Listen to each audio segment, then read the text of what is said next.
Abraçamos espiritualmente neste momento a todos vocês que sempre prestigiam o nosso programa. E também a você que está chegando aqui pela primeira vez.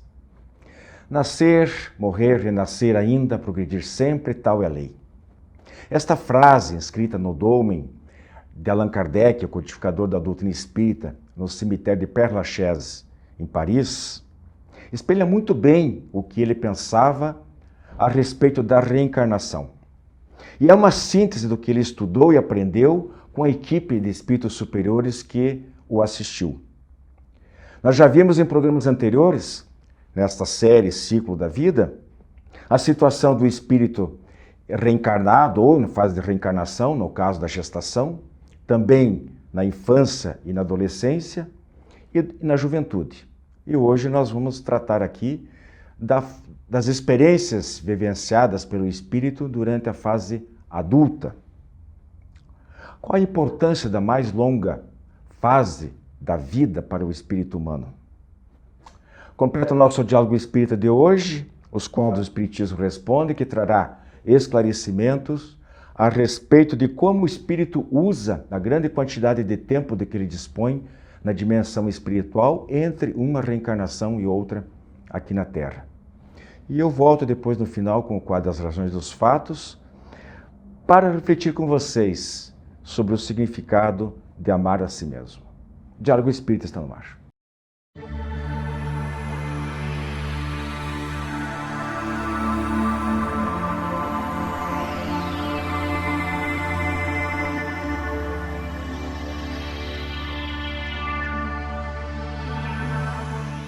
Prezados amigos, estamos iniciando o nosso tema livre de hoje, aqui na presença, na minha companhia, André Kleinans e o Joilson Mendes.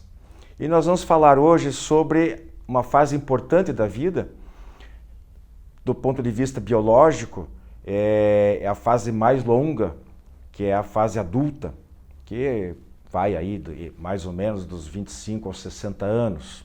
Nós já tratamos em programas anteriores do espírito durante a gestação, durante a infância e adolescência e depois durante a juventude.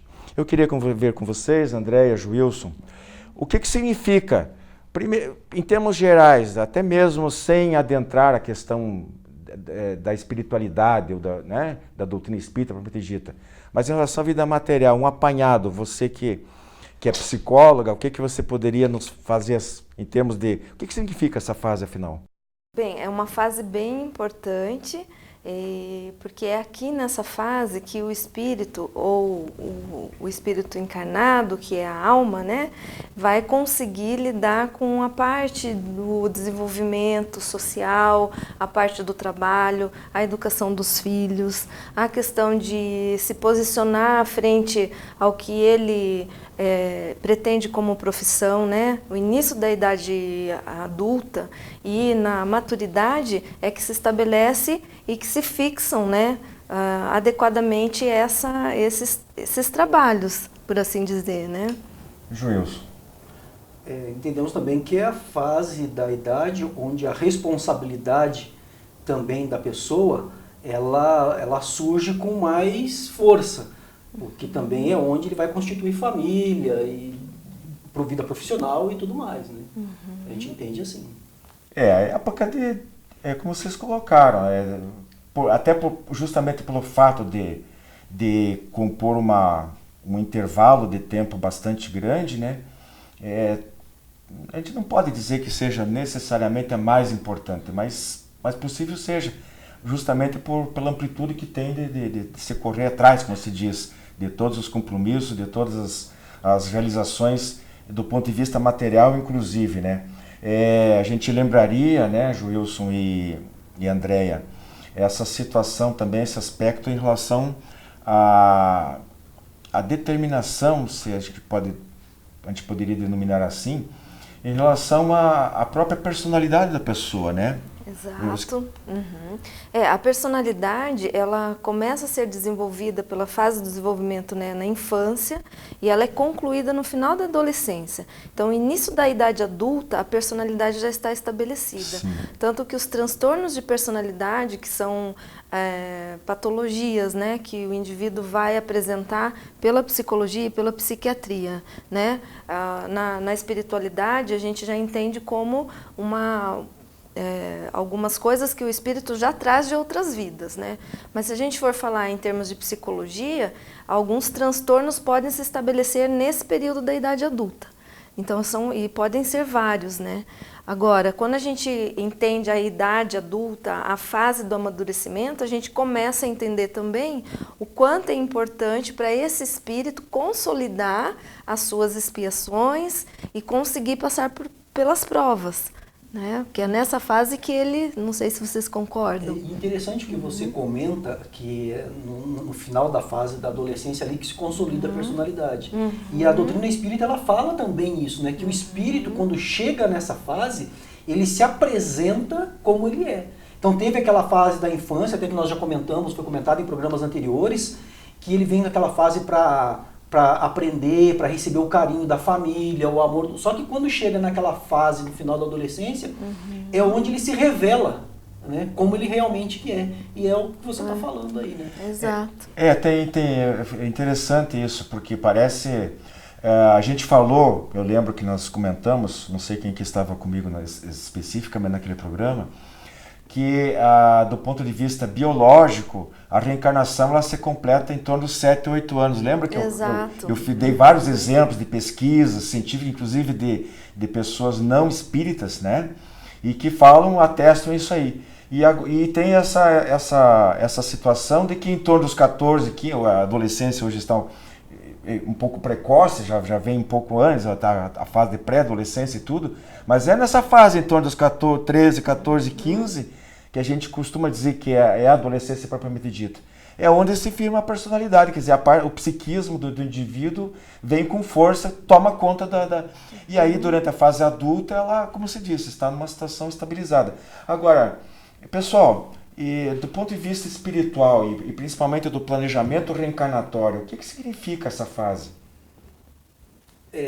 Aí a gente percebe o seguinte também, que a idade, ela nem sempre, a idade biológica, muitas vezes ela não coincide com a idade, a gente costuma falar assim, mental da pessoa, né? Mas é a idade espiritual dela. Porque nós vemos aí que tem muitas pessoas, muitos jovens, e hoje a gente pode falar até adolescentes e crianças também, que apresentam uma maturidade, né, bem mais assim avançada do que os próprios pais. Né? Nós vemos que tem muitos jovens aí que você vai conversar com eles, eles trazem um conteúdo que, por exemplo, assim, na minha idade você não via muitas pessoas assim, a preocupação era outra. E hoje você vê essa maturidade espiritual que é a bagagem que o espírito traz das suas reencarnações, das suas vivências passadas. E eu acho ainda que é isso que vai fazer com que a humanidade avance cada vez mais, Wilson. Porque são espíritos que estão reencarnando com uma bagagem espiritual já muito adiantada e vão trazer toda essa questão ética, moral e espiritual para o próprio processo de evolução do planeta. São espíritos já bem adiantados espiritualmente. A gente, e de novo recorrendo à sua formação profissional, né, Andréia? Mas essa questão da maturidade é muito, muito importante, tanto do ponto de vista espiritual como material também. A gente vê com muita frequência, né, às vezes crianças até, adolescentes, jovens, que tem esse aspecto de profundidade do significado da vida, questão de religiosidade, inclusive, de assumir compromissos, de visão de mundo. Mas nas coisas simples também, muitas até não têm essa vivência religiosa ou de religiosidade muito acentuada, mas em termos de valores, em termos de responsabilidade, ela se comporta como adulto, enquanto muitos adultos são completamente infantis. Exatamente, como o Joilson estava explicando, né? Não há idade nesse caso, né, do espírito encarnado, a gente não pode comparar a idade biológica com a idade do espírito, né? Sim. Então, muitos desses espíritos, essas crianças que você citou, já trazem essa bagagem de outras vidas e pelas vivências, pelas experiências que eles tiveram, né? E há pessoas que estão atrasados nesse sentido evolutivo, né? E aí essa imaturidade vai aparecer, logicamente, nas decisões, nas escolhas, né, atuais. E aí, claro, né, Joilson, a gente dando um passinho atrás no que a gente falou em programas anteriores, a importância, para se ter um adulto maduro, né, o que tem que ter uma base, né, uma base lá atrás, que começou lá com a educação dos pais, né? Isso. Com a educação dos pais. Aí a gente vê a importância, né, dos pais darem limites para os seus filhos, orientar, ensinar, né, demonstrar, dar o exemplo, né, porque é essa base que vai ser consolidada lá na infância, que ele vai trazer essa bagagem depois, quando do seu desenvolvimento. E aí hoje a gente vê também, né, dentro dessa questão da maturidade, e até já foi alvo de reportagens, os filhos que ficam na casa dos pais, tá com 35 anos o filhinho, né? O nenenzinho de 35 anos está na casa do pai e ainda não se estabeleceu na vida, né? E está lá criticando muitas vezes, trazendo uma crítica sem fundamento. Qual a experiência de vida dessa criatura? Né? O que ele vivenciou? Então aí a gente vê também essa questão dessa imaturidade. Isso aí é notório em vários aspectos da vida, né? Essa falta de resiliência que os filhos e jovens muitas vezes têm e que às vezes prolonga lá depois, durante...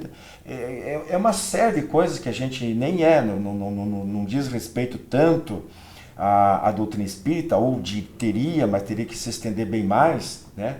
Porque envolve, vocês falaram aí acho que, se não me engano, das relações afetivas, de casamento, tudo isso passa por essa maturidade, uma maturidade verdadeira. Então, quando o filho é muito protegido, né, a criança é muito protegida, muito mimada, recebe de tudo, seja lá qual for a motivação dos pais, porque se é para agradar, se é para suprir ausência, seja o que for, mas na verdade estão fazendo um grande mal e elas não entendem isso. Exato. Então, depois, porque a vida é dura. Nós estamos no mundo de provas e expiações, né? E aí o que acontece? As experiências, elas são necessárias para forjar o caráter da pessoa. E aí esses filhos não estão preparados. Não sei se vocês gostariam de completar alguma coisa nesse sentido. Essa parte da educação é extremamente importante, né? Como o Joilson falou, o senhor também falou, porque é aqui que a criança e o jovem vão começar a aprender como devem lidar com as questões da vida que surgirão para eles, né? O adolescente, por exemplo, ele tem muitas indagações, ele é um espírito inquieto, né? O adolescente, ele está se firmando, então ele não sabe exatamente o que ele quer escolher. E se a educação conduzir acertadamente, será um adulto um pouco mais amadurecido. Porém, se for um espírito resistente, se for um espírito que já vinha com umas dificuldades emocionais, com as questões do orgulho, da vaidade, a ambição exacerbada, né? Ele vai também transmitir isso. Sim, então, essa imaturidade é por conta também desse desenvolvimento espiritual, né? Que a gente não sabe quantas vidas anteriores ele teve ou quantas ainda ele terá para poder depurar isso. E a gente percebe assim também que antes tinham estudos, né, que falavam que dos 25 anos até os 40 anos é a fase em que a pessoa, o espírito, ele busca esse desenvolvimento material, se estabelecer na vida, constituir família, que é essa fase de crescimento dele. A partir dos 40 anos é a fase em que a pessoa ela começa a se preocupar mais com as questões espirituais. E aí, como que fica isso hoje, dentro dessa geração que a gente percebe que muitas pessoas parece que não passaram por essa fase ali dos 25 aos 40. Não tiveram esse crescimento. Aí como é que faz para questionar que vem aquelas crises de meia-idade que tem, e muitas pessoas, quando chega nessa fase dos 40, 45 anos, começam a se questionar porque ele já se estabeleceu no plano material, já constituiu família, já está bem estabilizado, né, materialmente falando, e aí é onde vem as questões espirituais. Tem até culturas que só permite o estudo espiritual a partir dos 40 anos. Aproveitando que você está falando nisso, e Andréia, eu queria deixar uma pergunta para vocês aí, para vocês responderem. Em cima disso que a gente conversou, que tipo a gente pode fazer uma especulação em torno, eu perguntaria o seguinte, que tipo de expectativa os nossos protetores espirituais, né, nosso protetor individual, a gente chama de anjo da guarda, tal, os espíritos protetores familiares, e todos nós os temos, né? Durante essa fase adulta, o que será que eles esperam da gente? Eles estão de lá, então vem o planejamento reencarnatório, qual é a visão que eles têm em relação ao protegido? Olha, eu imagino, porque não tem como, a gente teria que perguntar para eles, né? Mas eu imagino o seguinte, que eles esperam que a gente tenha alcançado um mínimo dentro daquele planejamento que foi feito. Exato. Lá. Agora, quando a gente não cumpre com o básico de acordo com os próprios estudos aqui da Terra, né, quem dirá com o que foi planejado lá no plano espiritual antes de reencarnar? Então, às vezes eu fico imaginando que pode ser uma decepção muito grande, porque a gente também estuda dentro da doutrina espírita que muitos de nós não conseguimos completar durante essa nossa curta existência nem 10% daquilo que a gente planejou lá. Então imagina só, a decepção deve ser muito grande. Quer fazer um complemento? Estamos com alguns segundos. Eu acredito que sim. Eu acho que porque eles se esforçam para nos intuir, para nos aconselhar, eles precisam disso, que a gente sintonize com o bem para a gente conseguir ouvir essas intuições, né? Seja enquanto a gente está na vivência material, seja no desdobramento durante o sono, que a gente também pode se encontrar com os mentores, e eles podem ter essa oportunidade de tentar nos aconselhar, né? Mas nem sempre a gente dá ouvidos. E aí isso é bastante complicado. Então, é assunto para reflexão de todos nós, né? De tudo que a gente falou aí, quem sabe a gente aprenda um pouquinho mais também entre nós sobre a importância dessa fase, fundamental para todos nós. Nós vamos seguir aí com nossos demais quadros. Clube do Livro Espírita de Curitiba. Mais de 2 décadas consolando corações, iluminando consciências. Associe-se e tenha o melhor da literatura espírita em sua casa.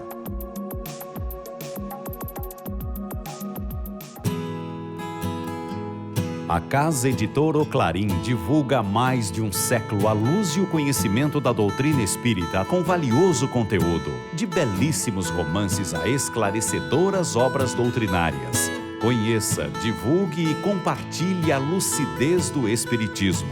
Casa Editora O Clarim. Acesse www.oclarim.com.br.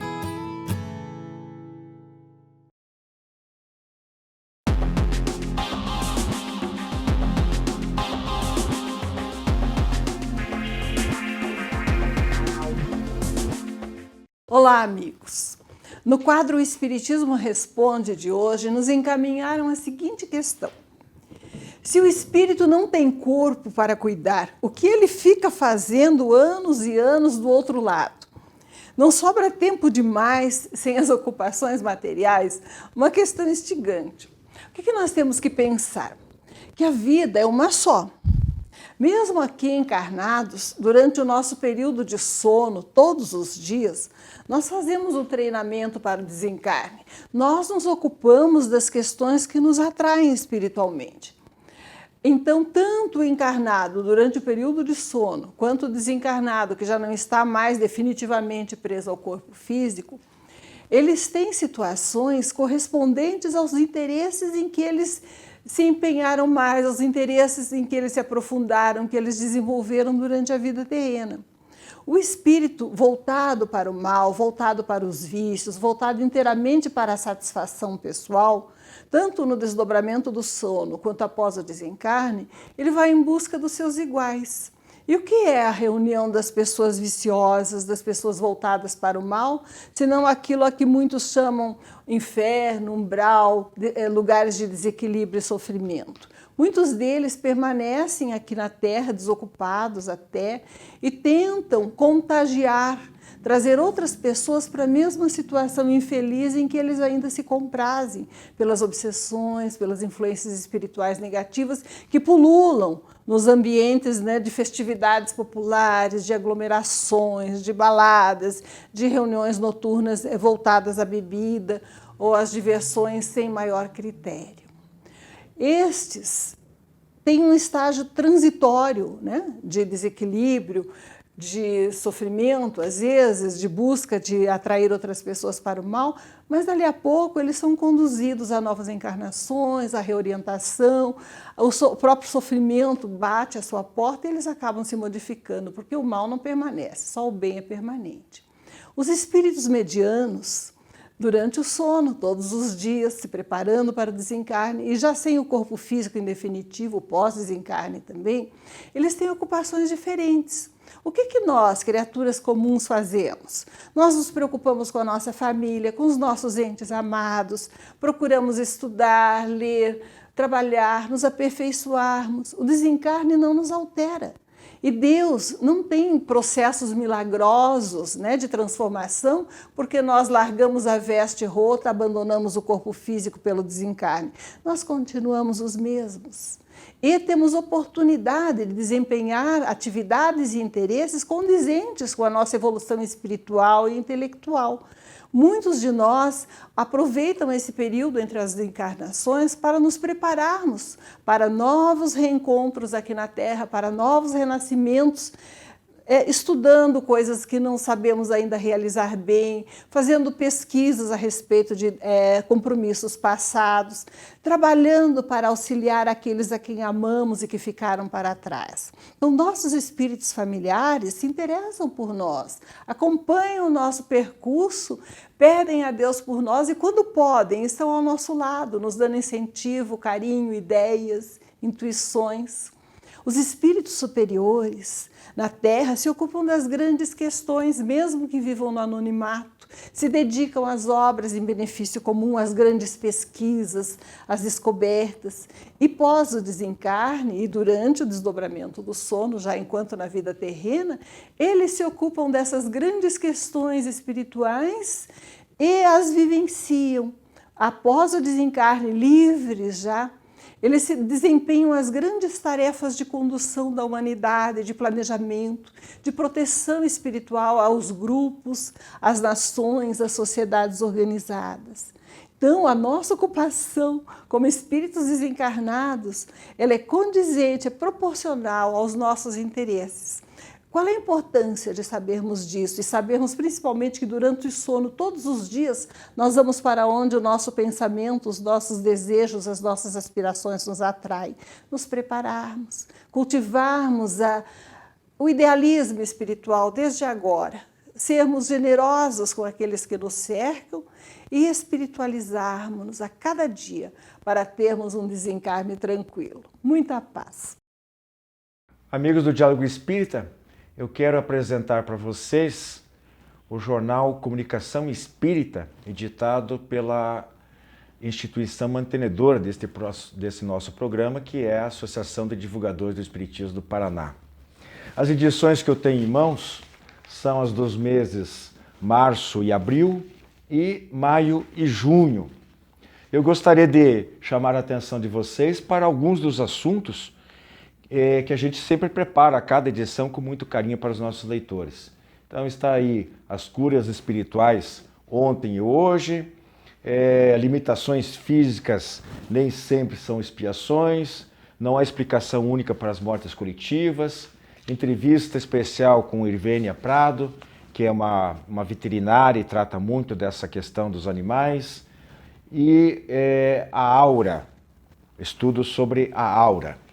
O Comunicação Espírita acaba de entrar no seu 23º ano de circulação e sempre e cada vez melhor.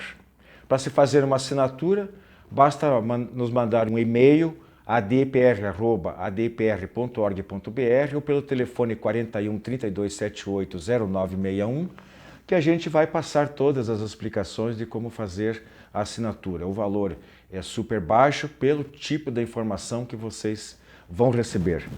Jornal Comunicação Espírita, muita qualidade e informação para vocês.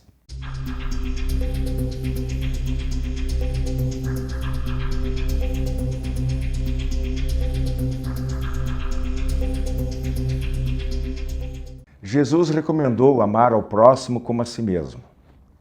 Então, em primeiro lugar, nós temos que aprender a amar a si mesmo.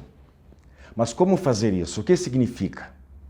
Ao contrário do que muita gente possa imaginar, mais apressadamente, isto aqui não é nenhum incentivo ao egoísmo. Amar a si mesmo não significa querer atender a todos os desejos, caprichos disponíveis na vitrine do consumismo. Dar primazia absoluta aos gozos materiais é inverter a ordem da prioridade da vida. Imortal é o espírito, o corpo perde a vitalidade e se desintegra. O espírito acumula os valores verdadeiros. No corpo, tudo é transitório. Amar a si mesmo não implica em não ajudar ou prejudicar quem quer que seja somente para vivermos felizes exclusivamente o tempo todo e a qualquer preço. Amar a si mesmo é aprender, se conscientizar sobre o que verdadeiramente é o bem e o que é importante na vida. Amar a si mesmo pode começar por respeitar o próprio corpo e reconhecer seus limites. E quanta coisa nós temos aí, só aí, para refletir. Respeitar e amar o corpo é valorizá-lo como veículo de atuação para adquirir as experiências necessárias aqui na Terra. É não agredi-lo com qualquer tipo de excesso, de vícios, trabalho demais, trabalho de menos, a ociosidade, o sexo indisciplinado, o francamente abusivo. Amar a si mesmo é usar de sabedoria em relação ao futuro, desta e das próximas reencarnações. Amar a si mesmo é mergulhar em nossa intimidade e combater as más inclinações e cultivar os valores morais que garantirão a paz e a felicidade verdadeiras. Para amar aos outros como a si mesmo, é preciso, acima de tudo, amar como Deus nos ama, como Cristo nos ama, valorizando o belo e o infinito, a virtude e a sabedoria. O resto é ilusão, fumaça ao vento, desperdício de tempo e permanência no atraso e na ignorância espiritual. Ame aos outros como a si mesmo. Do amor que constrói, que envolve, que ampara e que, com a dignidade de um filho de Deus, olha e sempre faz o melhor. Nosso Diálogo Espírita da semana fica por aqui. Até a próxima. A editora O Clarim de Matão, São Paulo, é uma das mais conceituadas no país no segmento espírita. Além dos mais de 200 títulos de primeiríssima qualidade, ela publica a Revista Internacional de Espiritismo, em circulação mensal há 94 anos. Veja comigo aqui as edições de maio e junho, 100% colorida, papel especial, bela diagramação. São 55 páginas com os mais diversos assuntos, na forma de entrevistas, artigos, reportagens e notícias. Assine agora mesmo a Revista Internacional do Espiritismo, através do site www.oclarim.com.br, o telefone 16 3382 1066 e o WhatsApp 16 99 270 6575. Revista Internacional do Espiritismo, muita informação para você sobre o Espiritismo e o seu movimento.